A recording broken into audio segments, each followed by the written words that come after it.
السلام علیکم ورحمت الله وبرکاتو. نننۍ ویډیو زمونږ د باره کې ده. که څوک وایي چې زمونږ رور دی هغه چرس کی، پوډرز کی، آیس کی یا داسې بله یوه نشه کوي، یا داسې کس دی هغه وایي زما خو رور نشه نه کوي خو زما پلار نشه کوي، زما خاوند نشه کوي، یا دغه شان په کور کې بل داسې یو فرد دی چې هغه نشه کوي او دی د دغه نشې نه ناوړي. مونږ پې ډېر زیات کوشش وکړو خو دی د دې نشې نه ناوړي. ډېر خلک شته دی دغه شان. مونږ ته اکثریت خلک میسج وکړي چې قاري صاحب زمونږ په کور کې دغه شان یو کس دی هغه چرس کی، آیس کی، پوډرز کی، او مونږ ورته ډېرې پیرې وویې، مونږ ته ډېره پیرې وغورځول خو دی بیا راخلي او دی د دغه نشو نه ناوړي. یا دغه شان یو کس دی هغه جواري کوي، سودخور وي، سود کوي او دی وایي چې زه به دا څنګه پرېږدم. په زړه کې خو دی وایي چې دا د ګناه کار دی خو د هغه ضمیر چې کوم دی دغه کار نه پرېږدي او دی پکې لګیا وي. ځکه کله چې یو انسان د یو غلط کار او د یوې ګناه خوند واخلي نو د ده زړه بیا نه صبرېږي، دی هر ټیم بیا په دغه ګناه پسې ګرځي. نو د هغې دپاره ډېره بهترین او اسان عمل دی انشاءالله چې دا عمل څوک وکړي د دې په برکت سره به الله جل جلاله دی د دغه غلطو کارونو نه رامنې کړي. او دغه شان که دی آیس نن سبا که وګورئ په هر کلي کې دغه مرداري راوتې ده، دا آیس او دا خرڅوي او دغه شان دا چې څوک خرڅوي دا خو د بل کس دغه د اولاد مستقبل تباه کوي. الله جل جلاله په د هغه کسانو نه هم تپوس کوي څوک چې دغه چرس او دغه آیس پوډر وغیره خرڅوي او د نورو بچو زندگی تباه کوي. نو که ته وګورې دی که د ورځې 80 لکه روپۍ هم ګټي خو دی پردي کورونه ورانوي، په زرګاو کورونه دی ورانوي پردي، خو خپل پې بیا یو نشي سمولی. عرض درته کوم چې دا چرس، دا پوډر، دا آیس، دا څیزونه په کلي کې بالکل مه پرېږدئ چې تاسو ته پته لګي چې دا آیس واله دی، دا چرس واله دی، دا پوډر واله دی، نو دی د دې کلي نه رخصتوئ.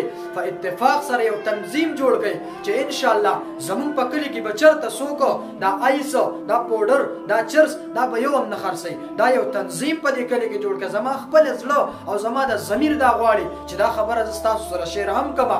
زه وایم چې تاسو په کلو کې یو اتفاق، یو تنظیم جوړ کړئ چې ستاسو په کلي کې چې هر یو کس وي، که خان وي، که مالدار او دغه شان که غریب وي، که هر کس وي او دی دا آیس خرڅوي. ځکه آیس نن سبا ډېر عام دي. الله جل جلاله دې زمونږ ټول خاندان، ټول امت مسلمه دې الله جل جلاله وساتي. خو دغه آیس دا په هر کلي کې اوس خرڅېږي، د دې ډیلینګ کېږي. عرض تاسو ته کوم چې تاسو په کلي کې داسې قسمه خلک وینئ دا ډایرکټ پولیسو ته اطلاع ورکوئ. دغه شان یو اتفاق، یو تنظیم جوړ کړئ او دا د دې کلي نه رخصتوئ څوک چې دغه کارونه او دغه غلط څیزونه استعمالوي او دا د خلکو د بچو زندگی تباه کوي. نو عرض مې دا کوم که څوک وایي چې زه د دې نه واوړم، زه ډېر کوشش کوم خو زه د آیسو نه نشم اوړېدی، زه ډېر کوشش کوم خو زه د چرسو نه نشم اوړېدی، زه ډېر کوشش کوم خو زه د نسوارو او د سیرګټو نه نشم اوړېدی. د هغې دپاره بهترین او اسان عمل دا دی چې دی د سورة المؤمن، دا سوره مؤمنون، یو سوره مؤمن دی، یو سورة مؤمنون دی. دا سوره مؤمنون دا به په عرق ګلاب او دې سره به زعفران مکس کې او دا به په سپینه کپړه باندې به سورة المؤمنون دا به څوکې، دا به ولیکي او دا به دغه څوک چې دا نشه کوي دته به په مټ باندې وتړي. انشاءالله زر تر زره به د الله په حکم سره او د دې صورت په برکت سره به الله جل جلاله دی د دغه غلطو کارونو، دغه شان د نشو نه، د پوډرو نه او بله خبره دا ده دی به دغه شیزونه هم الله جل جلاله په امن کې کی.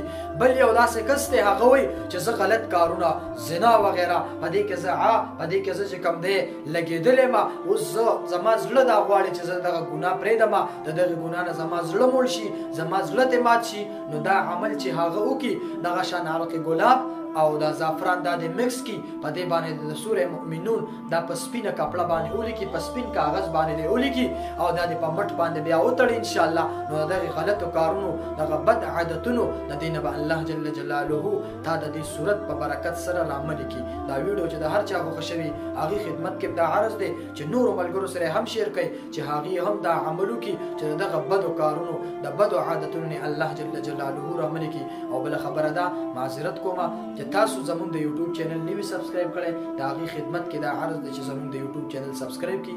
والسلام، ډېره مهرباني.